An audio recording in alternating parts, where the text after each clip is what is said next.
Nous allons aborder un sujet qui nous touche tous, notre combat intérieur, qu'on va pouvoir qualifier le combat entre les forces de l'ombre et les forces de la lumière, en nous et en réflexion avec l'extérieur. Et je vais le faire au travers d'un enseignement d'un sage soufi qui s'appelle le sage de Tirmidhi, qui vivait au IIe siècle dans l'empire de l'Iran, à la frontière de l'Afghanistan.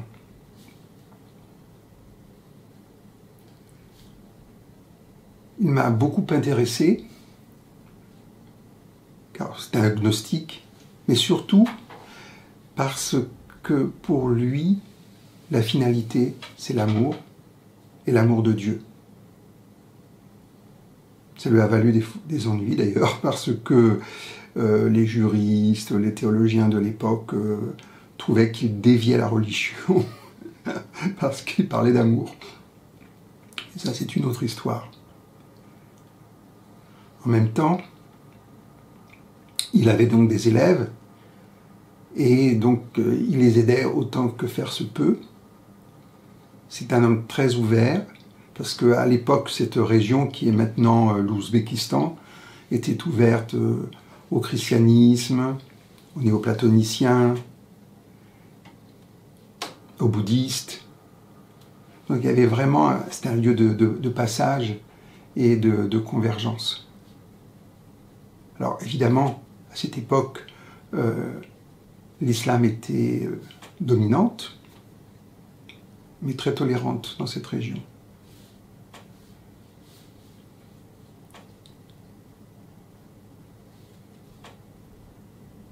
Pour lui, toutes les personnes sont en chemin vers Dieu. Et il dit que c'est la voie des saints. Alors il y a les saints ordinaires, comme nous, c'est-à-dire du quotidien, qui sont pris entre l'ombre et la lumière, dans les combats intérieurs, qui se laissent happer par l'extérieur. Puis après, donc, il donne 4 degrés de sainteté que nous verrons. Mais je trouve la plus intéressante, c'est celle des ravis, qui correspond au 4e degré de sainteté, qui, eux, et on les envie, et on espère qu'on pourra faire comme eux, ils sont pleins d'amour pour Dieu, et leur moi n'est pas du tout là, il est occulté, parce qu'il n'y a que Dieu en eux. Et donc, leur destinée, ce qu'ils ont à faire, dépend uniquement et totalement de Dieu. Ils viennent d'ailleurs sur Terre déjà comme ça. Donc sûrement pour des services à rendre à Dieu pour ses enfants et les populations.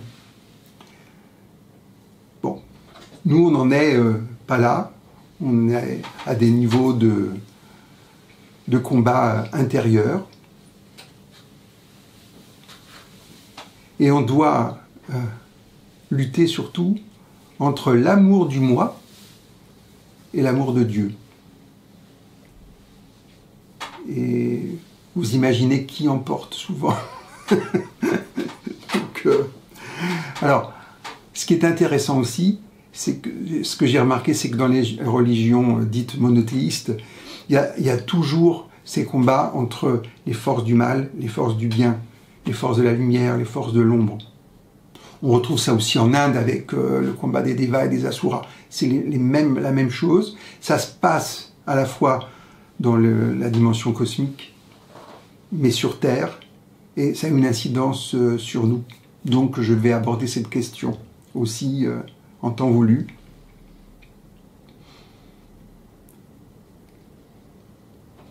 Les seuls qui ne sont pas vraiment concernés par ce que je vais exposer, d'après le sage de Tirmidhi, ce sont les non-croyants. Je cite, « Ils n'engagent pas de combat et s'abandonnent durant toute leur vie à leur moi et à leurs désirs, qui deviennent des sources de leur joie et de leur souffrance. Vous voyez, ils sont dans un monde duel, et des fois on a l'impression que les non-croyants s'en sortent mieux que les croyants. Que finalement, ils ont un conditionnement et ils font avec. Alors il y a des gens qui sont bons, il y a des gens qui sont mauvais, il y a une diversité énorme d'individus, et qu'est-ce qu'ils cherchent? Simplement à être heureux. Et si leur destinée est favorable, ben, ils vont être heureux, sans trop de problèmes. Bon, ils ne vont pas avoir une vie mouvementée, comme l'est la vie des saints, par exemple. Certains astrologues ont regardé le thème astrologique des saints. C'est terrible. Terrible. Ils souffrent, ils sont mis à l'épreuve en permanence. Alors que, on va dire, le non-croyant, qui correspond au premier degré de sainteté quand même, hein, il n'est pas exclu, le non-croyant. Hein, parce que, malgré tout, et ça on le verra, le sage de Tirmidhi en parle, au moment de la création des âmes, donc de la préexistence, quand on était encore des atomes, des étincelles de lumière, tous les êtres humains qui ont été créés ont su qu'ils ont été créés par Dieu, mais chacun l'a pris différemment. Alors, les saints du 4e degré, qu'on appelle aussi les ravis,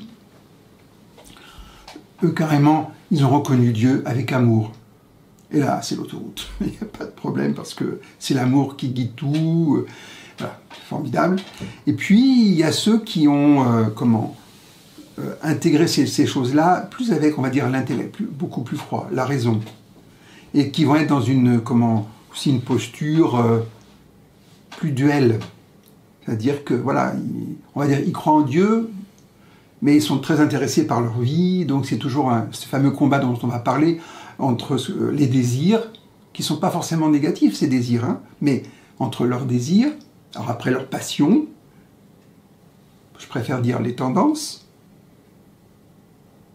et savoir que Dieu les a créés, que c'est vers lui qu'il faut se retourner. Donc c'est cette attitude duel qui est là, et qui crée les difficultés, qui crée aussi les épreuves, et les épreuves sont intéressantes parce qu'elles nous font évoluer. Donc, si on les prend comme moyen d'évolution.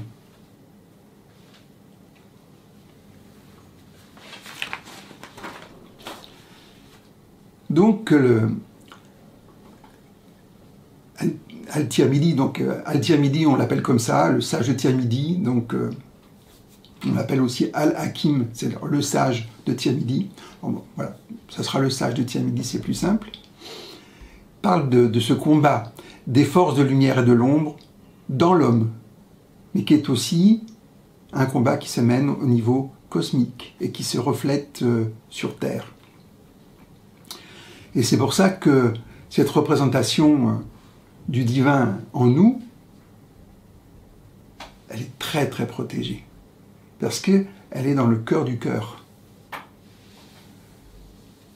Et aucune force négative de l'ombre, satanique, puisqu'on parle du monothéisme et de l'islam, n'y a accès. C'est vraiment important. D'où l'intérêt de plonger dans le cœur, le plus profondément possible, pour aller à la source de ce que nous sommes, de notre création, être au contact de notre Créateur, et à partir de là, on sera comme les ravis, les saints du 4e degré. Notre ego sera subjugué par l'amour et il aura envie de coopérer, il sera très content de faire ce qu'il a à faire. Sinon, si on laisse à l'ego le champ libre, eh bien, il va souffrir d'une maladie qui s'appelle l'égocentrisme. Oui, je ne parle même pas de choses négatives, c'est l'égocentrisme. Ah ouais, mais normalement, au centre, c'est le cœur, c'est Dieu. Donc, il veut prendre la place de Dieu. Oui, un peu. Alors, il ne pense pas comme ça, c'est pas le pauvre. Hein, voilà. Je vois plutôt l'ego comme un enfant, hein, plus que comme un vilain petit canard. Hein. Mais voilà. Mais c'est les tourments que nous pouvons avoir, et quand justement ce qui doit être à sa place ne l'est plus. C'est-à-dire tout simplement quand le cœur n'est plus souverain. Ce qu'on propose, c'est que le cœur soit souverain. Et à partir de ce moment-là, ce qui est de la dimension cosmique se reflète dans ce fameux cœur. Et à ce moment-là, nous pouvons être en accord avec nous-mêmes, avec notre environnement et avec le cosmos, qui est aussi appelé le royaume de Dieu. Donc, on revient donc dans cette idée aussi de connaissance. Donc, nous verrons plus tard, il y a plusieurs niveaux de connaissance qui vont correspondre à des niveaux de maturité de notre être, de notre âme.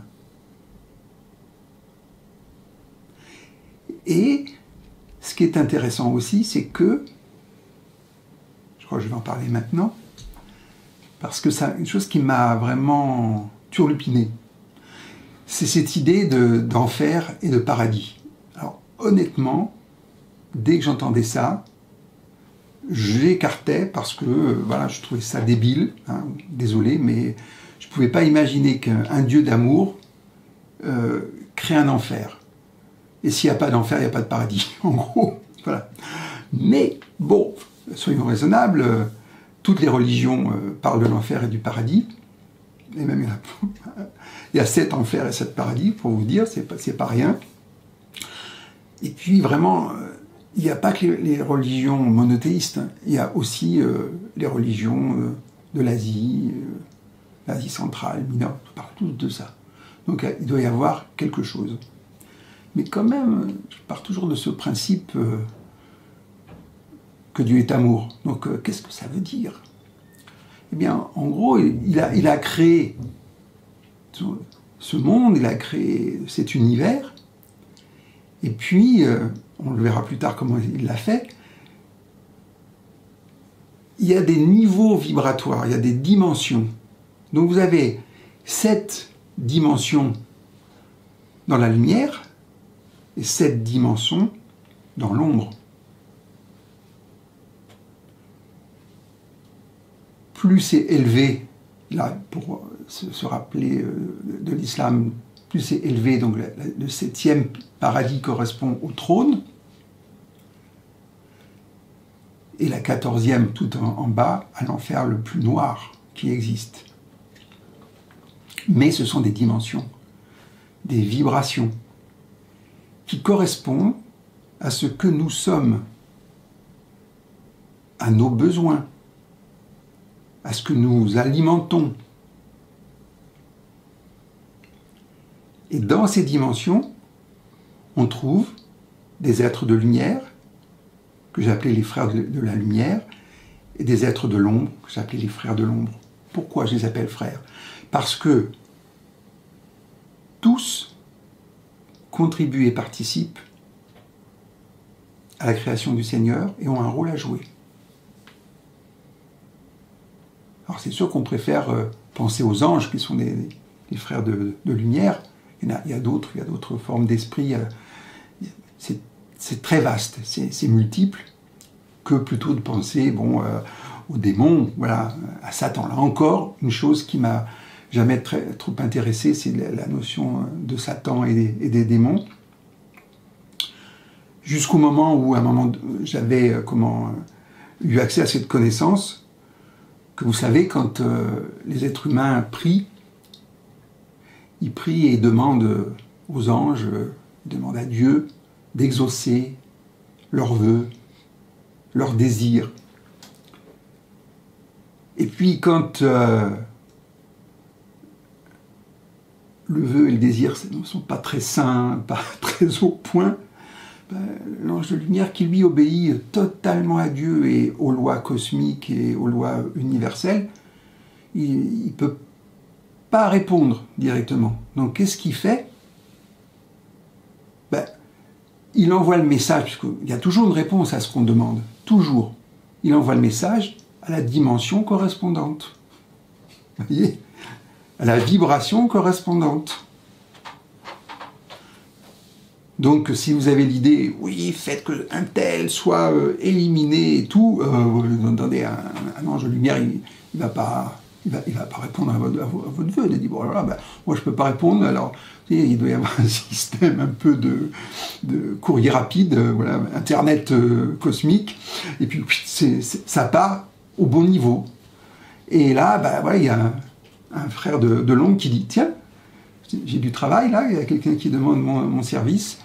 Voilà, alors bon, il y a des conséquences, évidemment, c'est pas comme ça, mais plus on est dans cette dimension-là, plus on est en relation avec la dimension de lumière ou d'ombre. Et c'est un engrenage. C'est-à-dire que plus on est dans la lumière, plus la lumière se développe, et plus on est dans l'ombre, plus l'ombre se développe. Alors maintenant, l'enfer et le paradis, c'est clair. Quand nous quittons ce monde, que nous quittons notre personnalité, cette enveloppe, ce qui reste, c'est-à-dire le corps subtil et l'âme, va tout naturellement aller dans la dimension qui lui correspond. Que certains vont appeler enfer ou paradis. Et là, ils vont se régénérer sûrement, ils vont apprendre des choses, parce qu'il y a des enseignements, et puis ils vont être nourris de ce qu'ils sont et de leurs aspirations. C'est pour ça qu'il y en a qui disent, oh là là, quand vous êtes vraiment dans les grandes profondeurs, pour en sortir, c'est difficile, parce que vous vous auto-alimentez, et vous êtes alimenté en plus dans vos tendances. Bon, ce qui est intéressant, c'est qu'il y a toujours cette idée de rédemption, et c'est pour cela que on a cette bénédiction de la mort qui va nous donner l'oubli. L'oubli de ce qu'on croit être, de l'illusion de ce que nous croyons être, et qui va nous remettre un peu les pendules à zéro. Mais ce que nous sommes en essence, c'est-à-dire les tendances, les samskaras, les impressions, restent et sont constituants. Ce sont des graines qui sont dans le corps causal, donc le corps de l'âme, et qui restent là. Donc c'est pour ça aussi que cette âme, elle va aller dans la dimension de lumière ou d'ombre. Mais honnêtement, ce qui m'intéresse de partager avec vous, ce que le sage de Tsamidi appelle la proximité de Dieu, qui est au-delà des 7 dimensions de l'ombre et des 7 dimensions de lumière. C'est la proximité de Dieu, c'est être avec Dieu. Et là, on ne joue plus. Et c'est ce que propose le sage Marg Arthur-Ness, c'est-à-dire d'aller au-delà même de la conception qu'on peut avoir de Dieu en tant que créateur, mais de Dieu en tant qu'absolu. Ça, on avait vu ça la fois dernière avec le taoïsme, qui projette rien sur Dieu, c'est un absolu. À ce moment-là, quand vous êtes dans ce vide où tout se passe, où il y a le souffle divin, où il y a le verbe divin, eh bien vous êtes hors de ce jeu d'ombre et de lumière. La bonne nouvelle, c'est que nous l'avons en nous. Je vous l'ai déjà dit de très nombreuses fois, et je pense que je le redirai encore très souvent, c'est le 3e niveau du cœur, dans lequel vraiment on est immergé en Dieu, et c'est là. Donc c'est en nous. Donc je veux dire, à ce moment-là, aucune force extérieure, qu'elle soit d'ombre et même de lumière, ne peut nous empêcher d'avoir accès. Alors, ça nécessite quand même de travailler, de se purifier, parce que si on veut y avoir accès, ça veut dire avoir accès à la présence, c'est la présence de Dieu dans notre cœur. Il faut une pureté correspondante. Donc c'est pour ça qu'on a besoin aussi d'aide. Alors on prend l'aide des aides de lumière, des anges, des maîtres, des guides, des religions, tout ce que vous voulez comme aide, pour arriver, par la pratique, à accéder donc à cette dimension. Donc, en même temps, là, je vous exhorte, pour vous, pendant cet échange qu'on va avoir, à essayer de vraiment être centré au moins dans le deuxième niveau, qui va correspondre à votre maître intérieur. Et ce maître intérieur va vous permettre d'être en adéquation, ou non d'ailleurs, avec ce que je vous dis, va savoir ce qui est juste ou faux, ce qui vous correspond ou non, et en même temps permet de recevoir cette dimension cosmique, c'est-à-dire du maître intérieur, mais aussi du ce que j'appelle le Seigneur, c'est-à-dire du Créateur.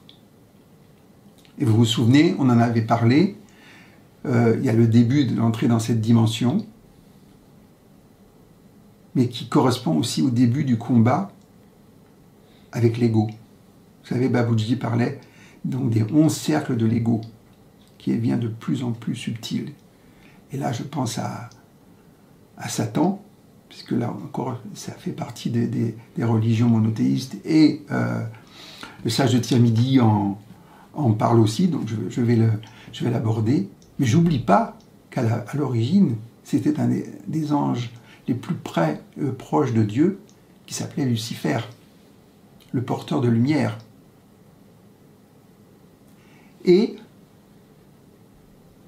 qui nous a regardés, nous, les créatures de Dieu, mais les humains, loin d'être aussi parfaits que les anges, et qui n'a pas compris le propos de Dieu à notre rencontre,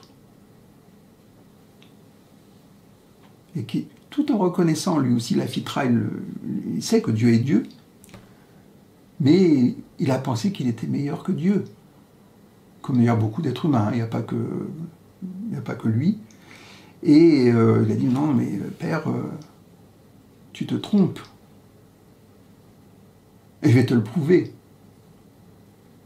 Et c'est là où il se transforme en Satan, en Shaitan, voilà, pour aller, pour prouver à Dieu que nous ne sommes pas dignes de confiance, qu'on n'est pas grand-chose.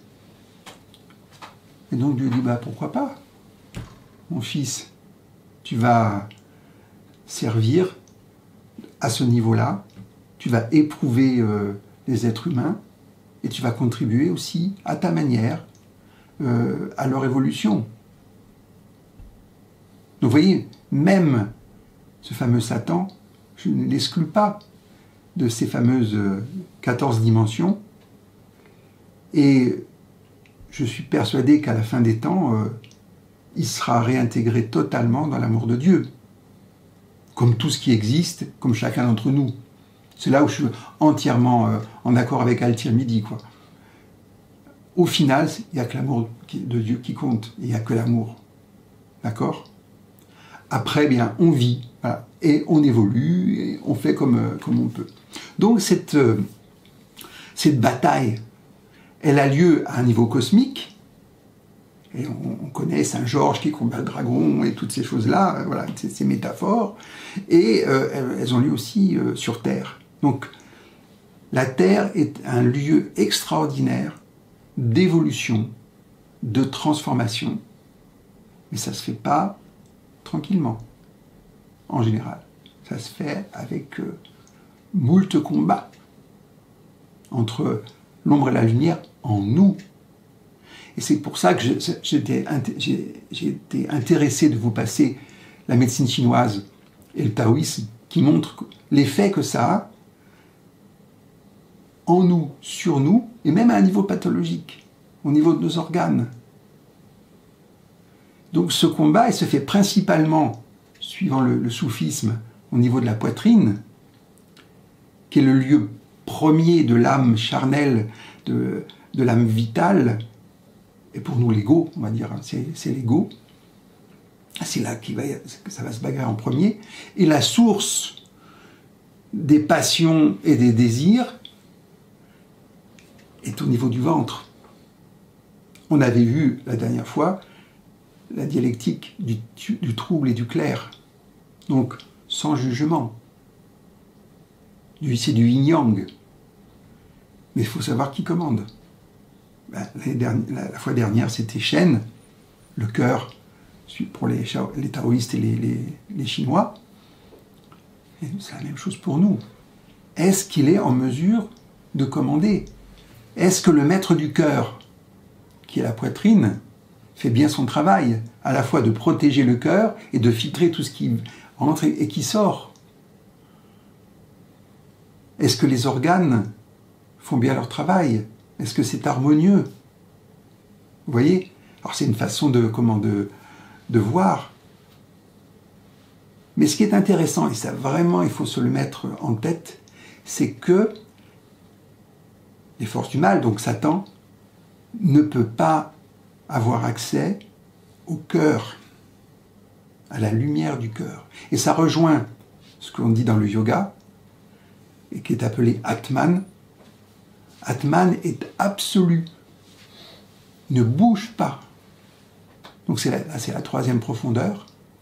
Et les forces, quelles qu'elles soient, n'ont pas accès à cette dimension-là.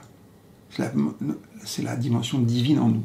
Donc je veux dire que quand vous vous sentez déprimé, agressé par les gens, attaqué par des forces éventuellement négatives, noires, et là il y a tout un commerce qui est fait à ce niveau-là, pour justement dire je vais vous protéger de ci, de là, et donc vous êtes subjugué par les personnes qui sont censées vous dire la bonne parole et vous protéger des forces noires et de vous dire que vous êtes envoûté, vrai ou non. Mais qu'est-ce que ça fait? Ça alimente cette difficulté, alors que notre esprit doit être tourné vers le cœur, vers l'unité. Ce combat, c'est dans la dualité. Alors, on vit dans ce monde duel. Et les 14 dimensions, les 14 forces sont là sur Terre. Et les bagarres, on les voit. On les voit entre États, on les voit entre les gens. Les belles choses aussi sont là. Donc ça veut dire que c'est un lieu extraordinaire, cette terre, c'est un cadeau. Et quand j'étais plus jeune, je ne comprenais pas, qu'on me disait, mais c'est là qu'on peut évoluer. En tant qu'âme, on ne peut pas évoluer aussi facilement que là. Il faut venir sur Terre. Bon, je regardais autour de moi, je trouvais ça un peu bizarre. Le monde était plutôt barbare, de mon point de vue. Oui, mais c'est un lieu d'alchimie, c'est un lieu de transformation. Tout est possible. On peut évoluer comme on peut involuer. Et c'est là où intervient notre libre arbitre. C'est nous qui décidons ce que nous allons faire de notre vie. Que se passe-t-il quand les forces de la lumière l'emportent? Donc la poitrine, qui est la référence qui est liée à la personnalité et à l'ego, s'apaise et se dilate. Et quand ce sont les forces de l'ombre qui l'emportent, alors il y a un rétrécissement. Voyez? Et qu'est-ce que ça donne? On n'a plus accès à la lumière du cœur. Comment ça se passe? Il y a une fumée qui est créée et qui nous embrouille et qui fait que, vous le savez, nous sommes confus à ce moment-là. On ne sait plus quoi faire, on ne sait plus ce qui est juste, ce qui est faux. Et on se laisse emporter par ses propres tendances. Donc, quand on est embrouillé, quand on est confus, quand on n'est pas bien, il est temps d'aller plonger, pour ceux qui savent le faire, dans le cœur, pour retrouver cette lumière qui est disponible et qui apaise. Alors, évidemment, il faut avoir travaillé un certain temps pour que cette lumière du cœur soit accessible. Mais bon, c'est là. Et quand on prie intensément, et qu'on prie à partir du cœur, eh bien, voilà, il y a de l'aide, automatiquement, je vous l'ai dit, il y a de l'aide. Et comme on demande de l'aide de lumière, il y a cette aide qui vient. Et à ce moment-là, la conscience émerge à nouveau.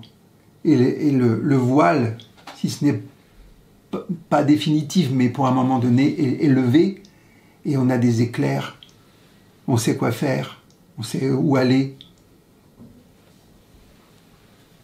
Donc vous voyez, il y a de nombreux combats internes que nous menons, et qui est en liaison donc avec ces 14 dimensions de la création. Donc il est possible donc d'évoluer, de passer de niveau en niveau. Et c'est ce qu'on appelle l'évolution spirituelle. Alors évidemment, je vais m'occuper uniquement de l'évolution dans la lumière. Mais c'est pour ça aussi qu'on dit que la grande profondeur du cœur, et c'est la lumière divine, qui est une lumière sans lumière, qui n'est pas lumineuse, qui est au-delà même de ces 14 dimensions. Vous vous rendez compte du trésor qui est en nous, et en nous. Et le seul obstacle pour y accéder, c'est nous-mêmes. Ah, c'est pas grand-chose quand même. Donc faisons quelque chose pour que ça ne soit plus le cas. D'où le travail spirituel, d'où les pratiques spirituelles.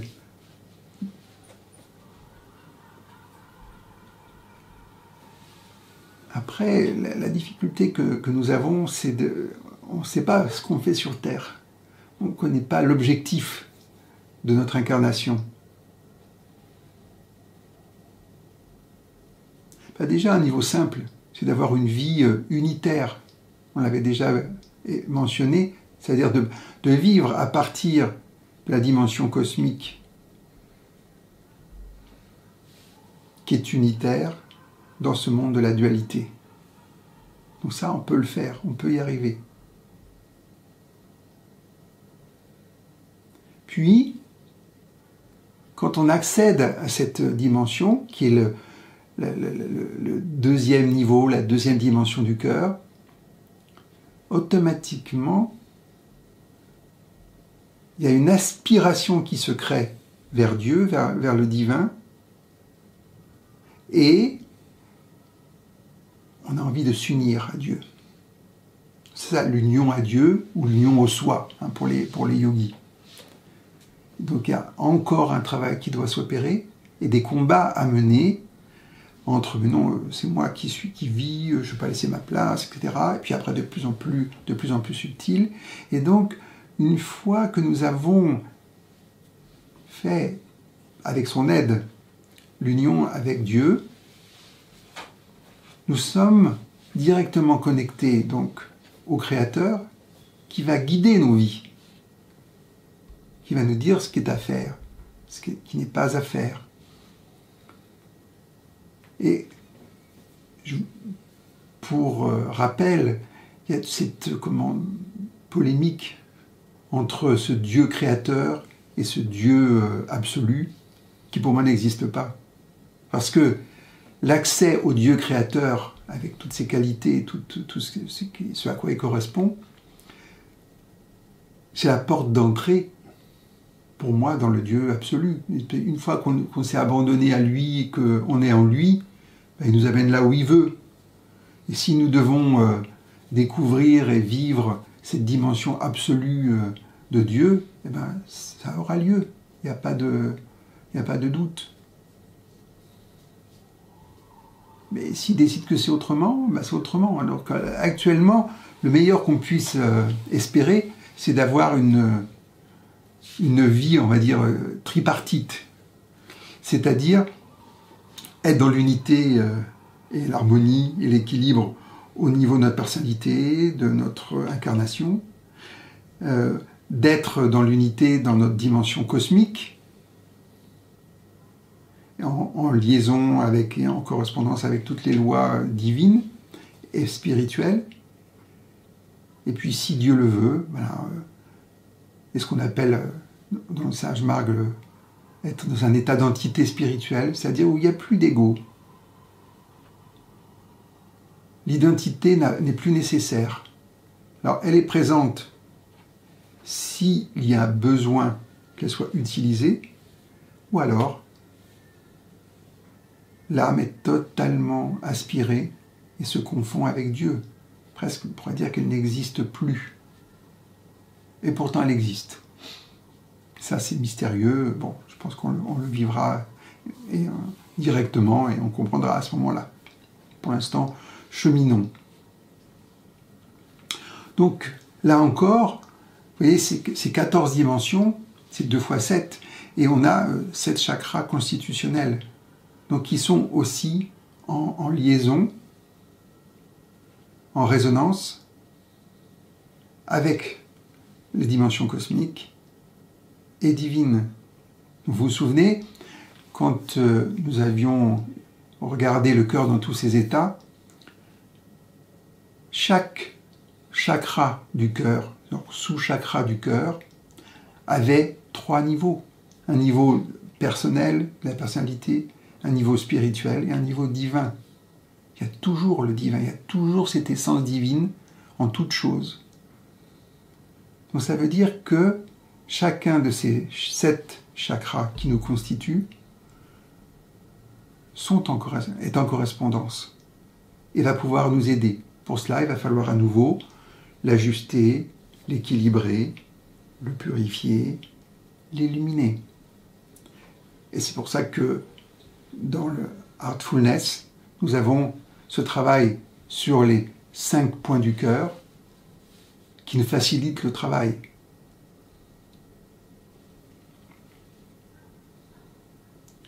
Donc, vous me direz, oui d'accord, c'est bien tout ça, mais comment je fais pour vivre ici-bas? Ben oui, ce qu'on essaie de vivre, et là on est d'accord avec les taoïstes, c'est en équilibre. Et avec un sentiment de paix, d'équanimité et de souplesse aussi, parce que souvent, dans les Occidentaux, on voit ça comme quelque chose d'un peu figé. Non, il faut s'adapter. On l'avait vu avec les mouvements des 5 éléments, il y a un mouvement perpétuel. Ici-bas, il y a un mouvement continu. Tout change. Tout est en mouvement. Vous voyez, il y a un mouvement qui est horizontal et un mouvement qui est vertical entre ciel et terre. Et comment arriver à ça? En trouvant l'unité en nous-mêmes, l'unité divine en nous-mêmes. Et c'est là où aussi ce n'est pas suffisant, il faut aussi faire un travail d'ajustement au niveau du comportement, au niveau du mode de vie. Et quand justement je lis le sage de Termini, alors lui il est pour l'ascèse, complètement, des vies strictes. Bon, bien qu'il était marié avec 6 enfants, je crois. Voilà, donc il avait une vie entre guillemets normale. Mais alors lui disait, bon alors l'illicite, on n'y pense même pas, et le licite non plus. C'est-à-dire qu'on y a le droit, mais on ne le fait pas quand même. Alors, donc il n'est pas le seul à le dire, toutes les religions le disent, les yogis parlent d'ascétisme, cette fameuse ascétisme, qui fait que, voilà, on va gérer, on va commander un peu à nos tendances, on va essayer de subjuguer un peu, et de, non pas subjuguer, mais de canaliser l'ego, enfin, qui ne joue pas des siennes. Et il y a quand même, faut faire attention, ça c'est clair. J'étais des fois étonné de voir des êtres spirituels très avancés, souvent par la grâce de leur maître, mais qui n'intégraient pas du tout ces dimensions spirituelles dans leur vie de tous les jours, dans leur comportement, et qui avaient des comportements parfois, je dirais presque étonnants, pour ne pas dire inadmissibles. Donc on a une partie à jouer aussi, pour arriver à intégrer dans nos personnalités, dans nos vies de tous les jours, ce que nous avons reçu spirituellement. Là encore, vous êtes en contact avec le Seigneur dans votre cœur. D'accord. Vous l'écoutez? Vous suivez ses instructions? Ouais, c'est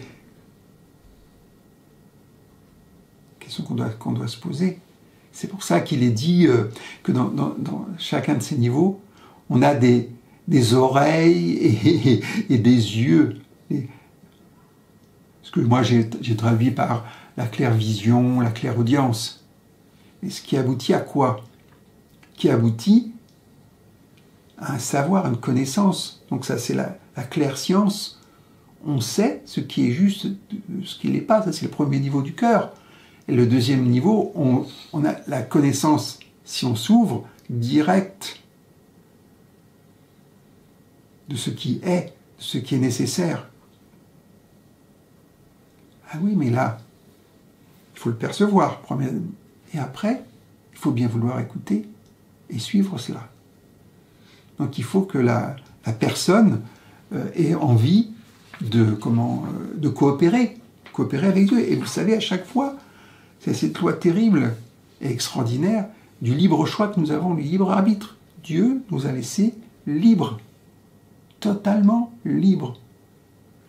Al-Tiamidi dit même, la seule chose qu'il ne demande pas, c'est d'être aimé. Donc nous avons ce choix. Et le choix que je pose, c'est à quelle dimension voulons-nous appartenir? Est-ce qu'on veut appartenir à l'évolution ou à l'involution? Est-ce qu'on veut appartenir aux dimensions de l'ombre ou de la lumière? Sachant que quand même, on est constitué des deux, d'ombre et de lumière. Donc c'est normal qu'il y a cette dualité et qu'il y a ces tensions, ces difficultés par moments. Donc ça, c'est normal. Je parle là d'extrême et d'aspiration.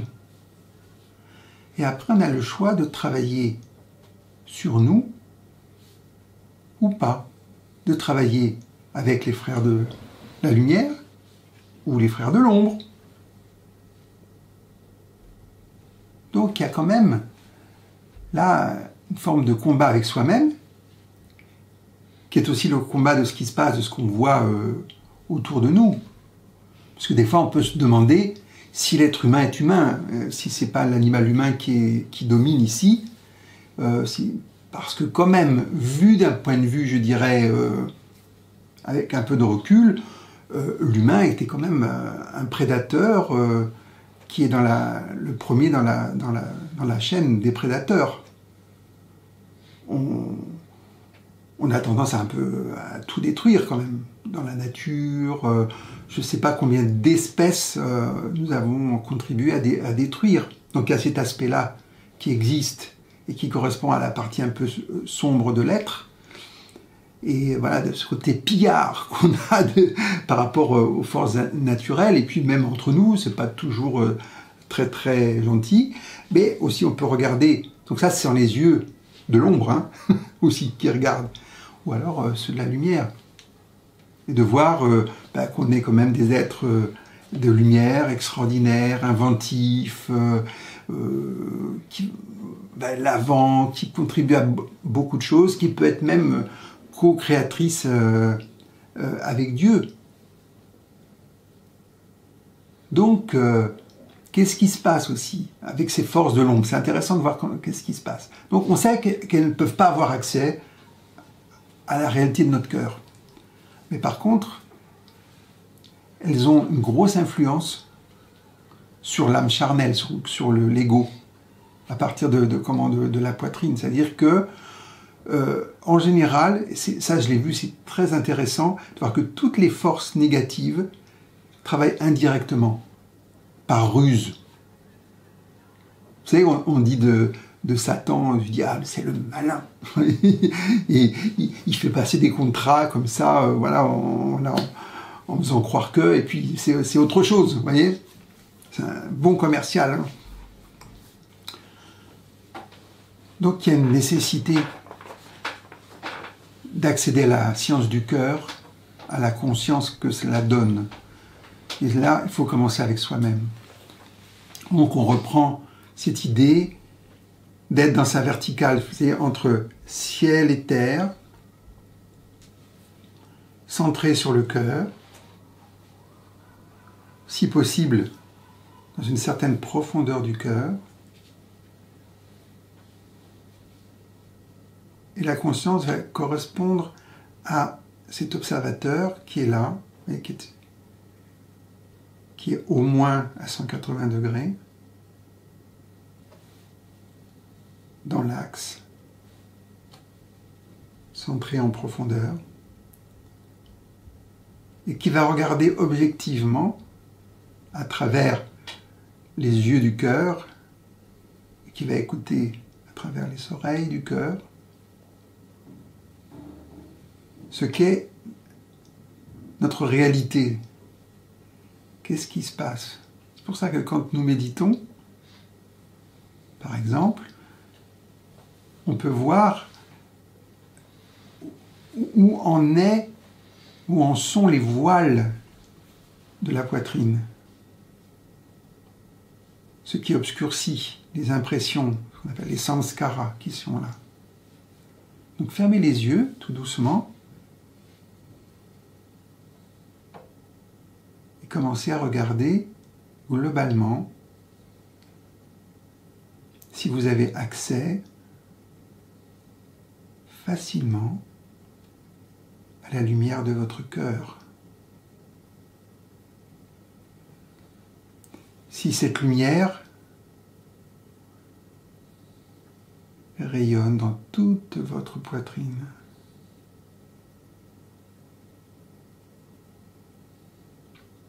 dans tout votre être,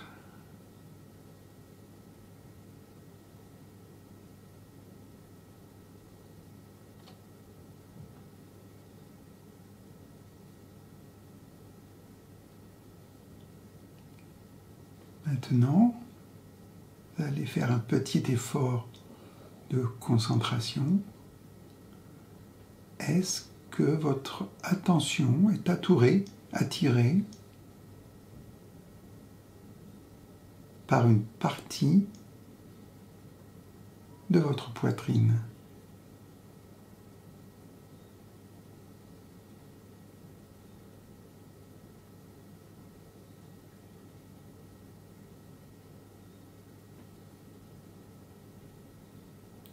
Si oui, nettoyez-la en douceur.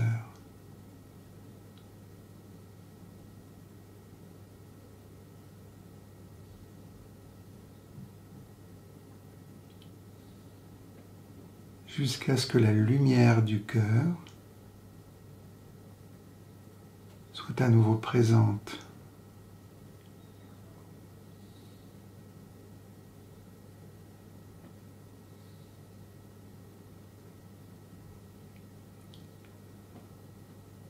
Jusqu'à ce que la lumière du cœur soit unitaire dans toutes les zones de la poitrine.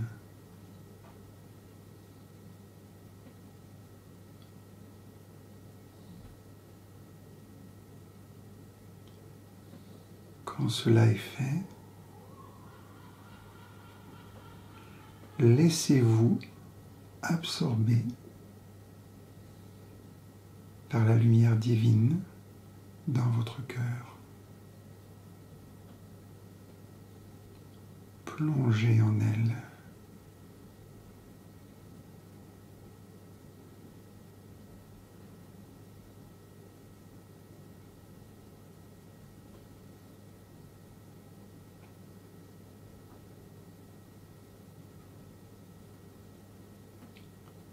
Tout doucement, prenez conscience de la présence dans votre cœur.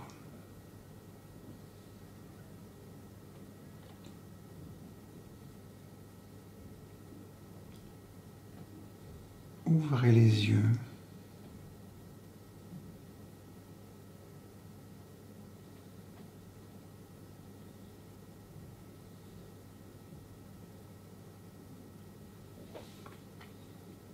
gardiez une conscience au moins au deuxième niveau du cœur,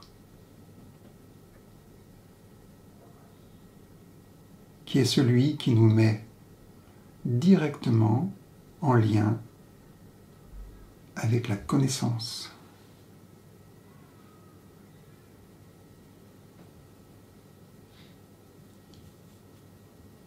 Alors vous le savez, nous avons une carte que nous avons déjà explorée avec les 5 points du cœur. Le premier, le deuxième, le troisième, le quatrième et le cinquième.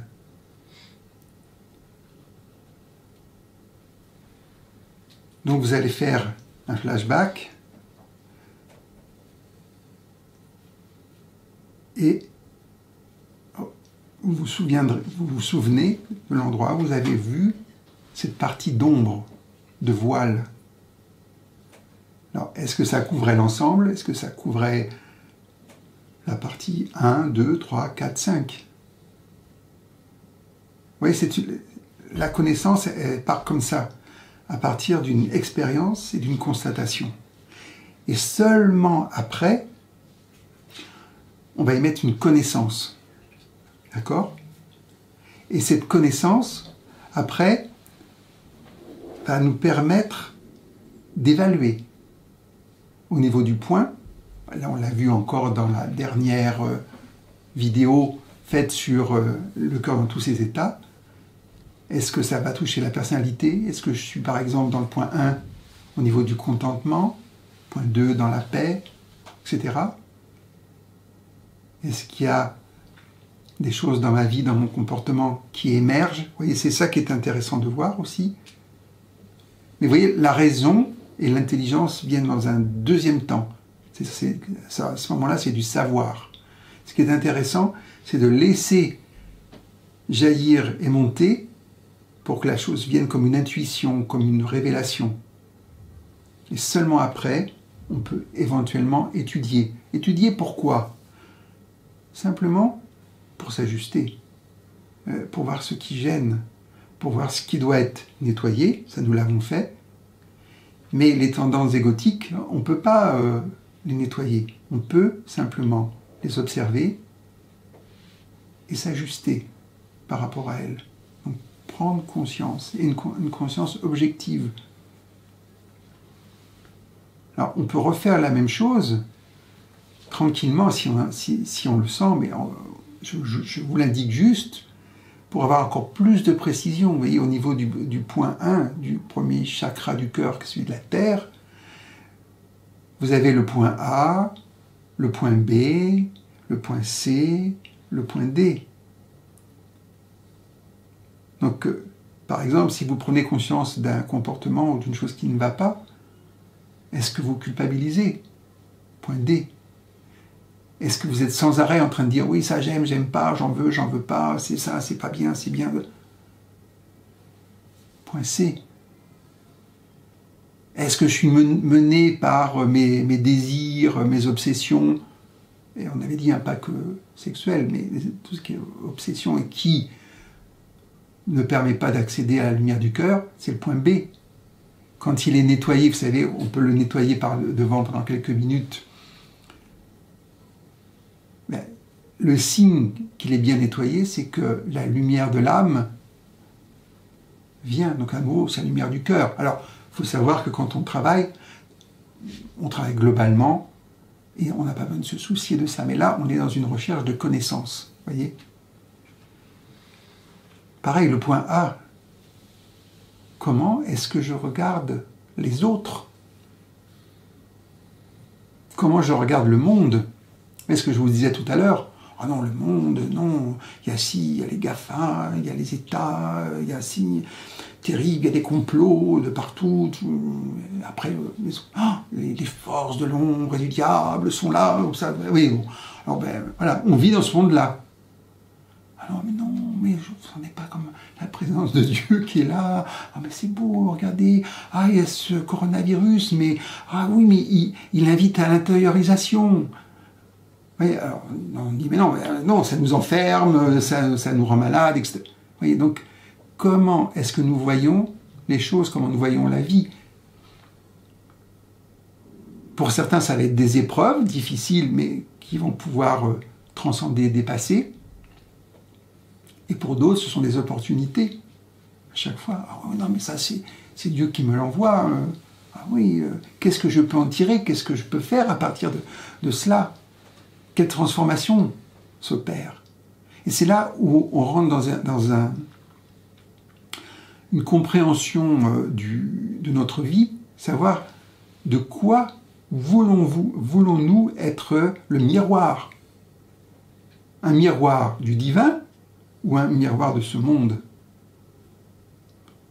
Pour ça, des fois, quand j'entends les actualités qui sont toujours, ou la plupart du temps, négatives, il y a une vision négative du monde, une vision négative des gens. Eh bien, en nous, on est alimenté par ça. Après, on me dit, oh oui, c'est une vision bisounours que tu as. Non, pas du tout. C'est un équilibre. Et on est dans une vision unitaire de la vie. À quoi ça rime? À quoi ça sert? Qu'est-ce qu'on peut en tirer? C'est une division difficile. Qu'est-ce que j'en fais? Après, tranquillement, toujours pour parler des influences. On en veut toujours à quelqu'un d'extérieur.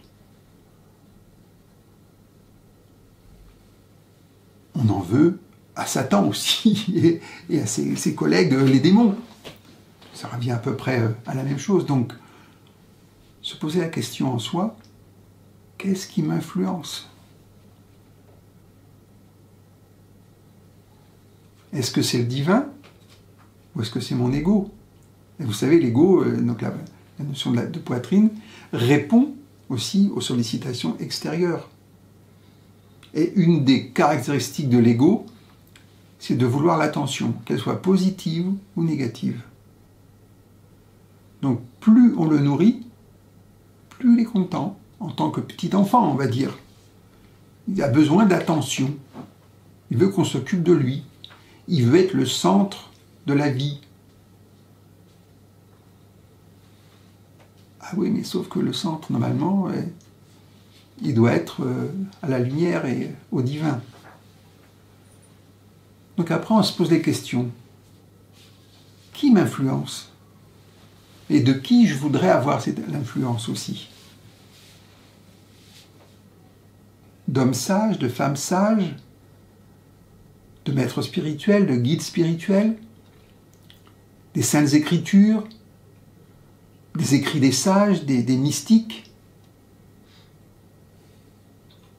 ou les journaux à scandale, ou tel journaux de People, ces choses-là. Bon, pourquoi pas? C'est pas si on le prend un petit peu de manière superficielle, mais ça ne doit pas mener nos vies, quoi. Donc là encore, à se poser la question, mais oui, quand on est vraiment centré en profondeur avec cet observateur, est-ce que vraiment je suis des règles de vie saines? Est-ce que je suis équilibré entre ciel et terre? Est-ce que j'écoute mon cœur? Est-ce que je m'alimente correctement? En quantité, en qualité? Est-ce que je me laisse diriger par la lumière de mon cœur? Et la question fondamentale, mon cœur est-il accessible? Parce que des fois, on est un peu ailleurs, hein?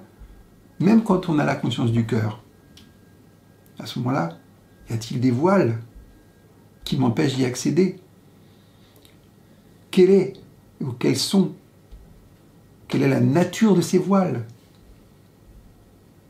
Donc là, toutes les voies et les religions donnent des méthodes de purification. Et là, nous avons, le nettoyage qui est très efficace, qui nous régénère et qui permet vraiment à la lumière de venir facilement. Ça, expérimentez-le, vous verrez. Ensuite, soyons objectifs. Est-ce que j'ai tendance à suivre les influences négatives ou positives. C'est-à-dire d'être en résonance avec le négatif ou le positif. Parce que le négatif va alimenter les faiblesses, nos faiblesses. Et quel type d'influence on a? Mais à tout niveau. Alors là, je ne vais pas vous faire une liste, c'est à chacun de voir.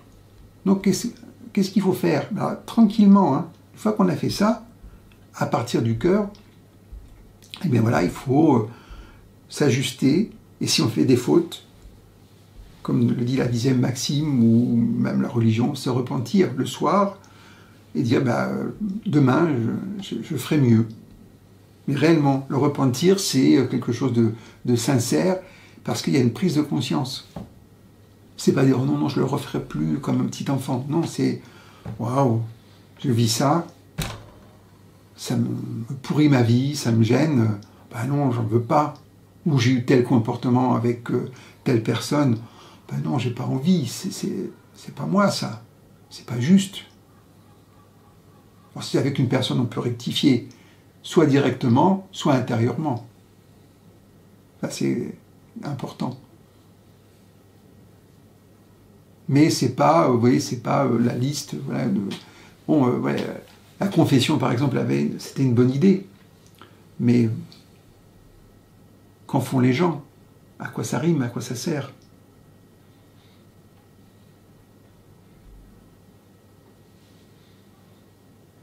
Donc la solution, c'est toujours la même. Elle est très très très simple, trop simple. C'est le cœur et sa lumière.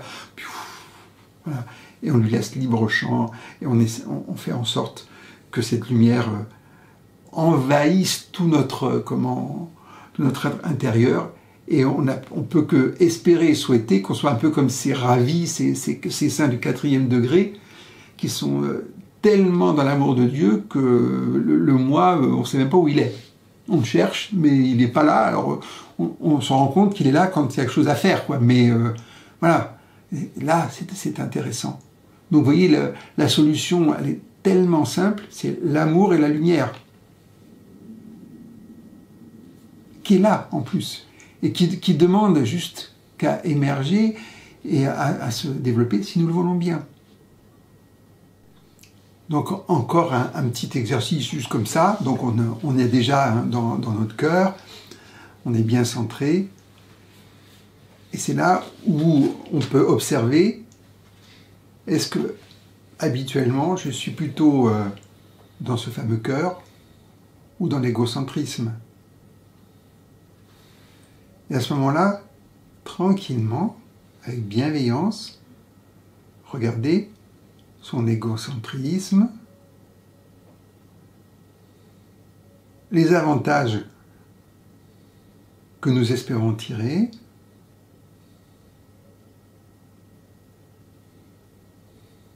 mais aussi les inconvénients.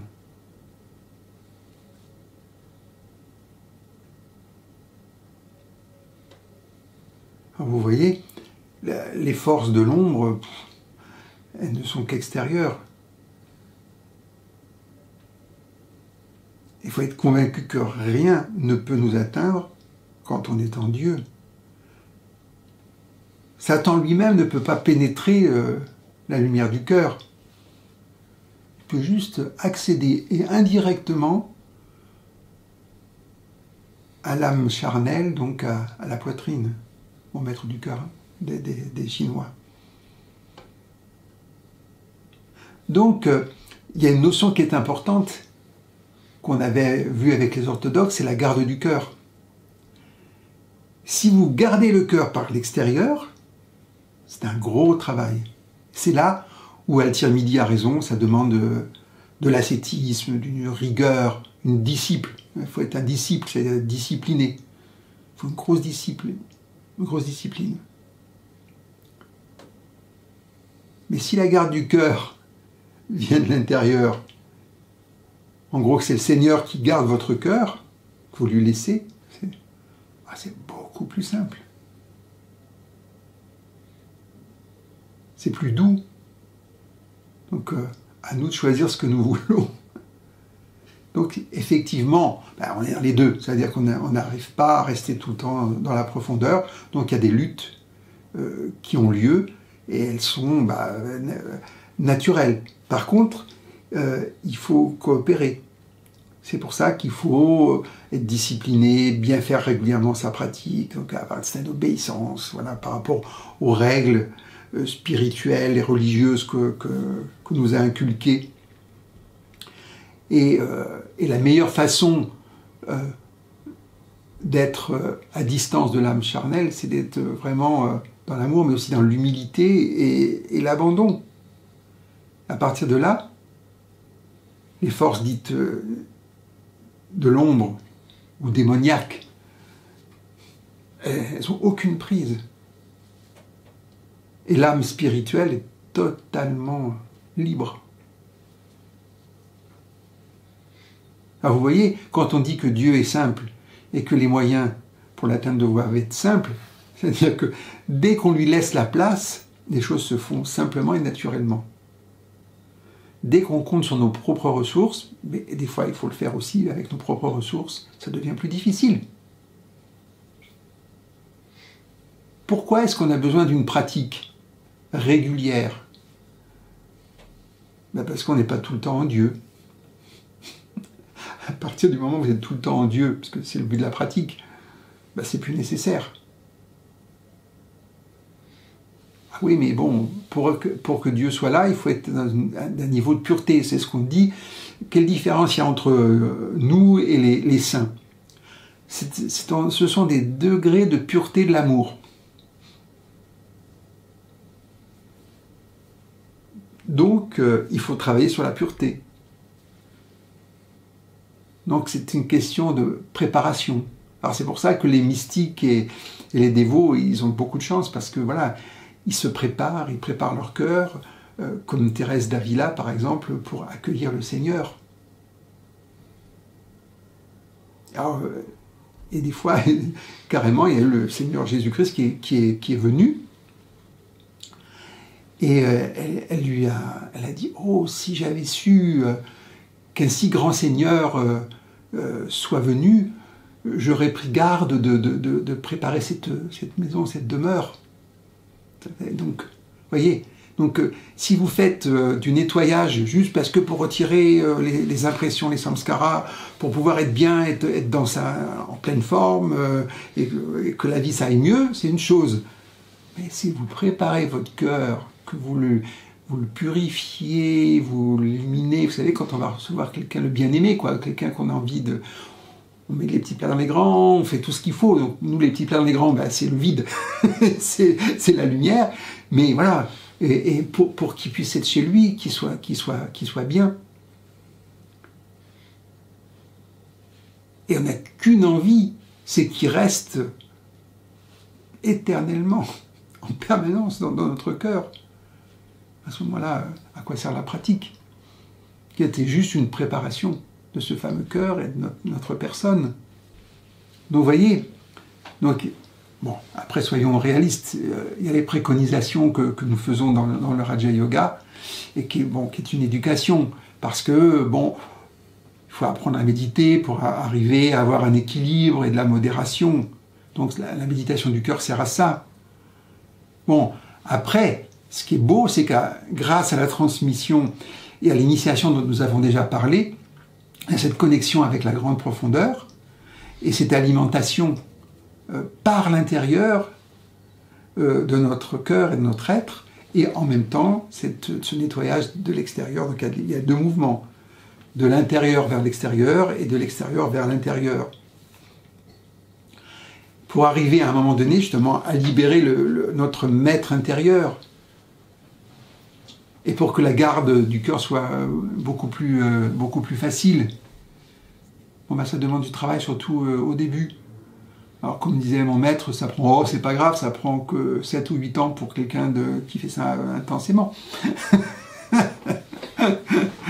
Donc, vous comprenez pourquoi c'est pas toujours, ça nous est pas toujours facile. Ce qui est intéressant, c'est que plus, je pense, on avance, plus c'est évident. Je ne sais pas que c'est plus facile, parce que les épreuves que nous avons à passer sont à la mesure de notre spiritualité. Et voilà, je me réserve de parler justement de la tentation de Jésus par Satan, qui est intéressante. Donc, aussi pourquoi méditer sur le cœur? Parce que les qualités du cœur qui apparaissent quand on médite sur le cœur vont nous aider au niveau de notre quotidien, au niveau humain. On les avait vus, je vous les redonne. C'est ce contentement, cette générosité, la paix intérieure, cette capacité d'empathie, de compassion, de claire vision. On comprend mieux, on se comprend mieux soi-même, on comprend mieux les autres. On écoute plus ce qui nous est suggéré intérieurement. Vous voyez? Et en même temps, on développe, ce qui est quand même nécessaire, courage et volonté pour aller de l'avant, parce qu'il faut. Par moments, c'est un combat avec nous-mêmes. Dès qu'on a compris que c'est avec soi-même, c'est beaucoup plus simple. Et les autres ne sont que les révélateurs d'un combat intérieur. Donc c'est les autres. Alors là, en ce moment, on est avec notre copain Satan, bon, avec Satan, mais le pauvre, il n'est qu'extérieur. Il n'est pas intérieur. Donc on y répond ou on n'y répond pas. Donc il y en a qui ont des problèmes avec leur famille, avec leur belle-mère, leur beau-père, leur mari, leur femme, leurs enfants, etc. C'est la même chose. Alors, petit niveau. Alors ce qui est intéressant, c'est quand c'est des grands niveaux de miroir, les progrès sont à la mesure.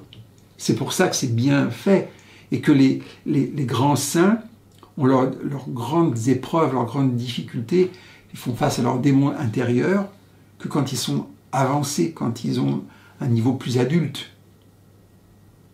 Vous voyez, ce qu'on demande à un petit enfant au niveau discipline, au niveau compréhension, c'est à sa mesure. Donc tout est à notre mesure. Tout est en correspondance avec ce que nous sommes.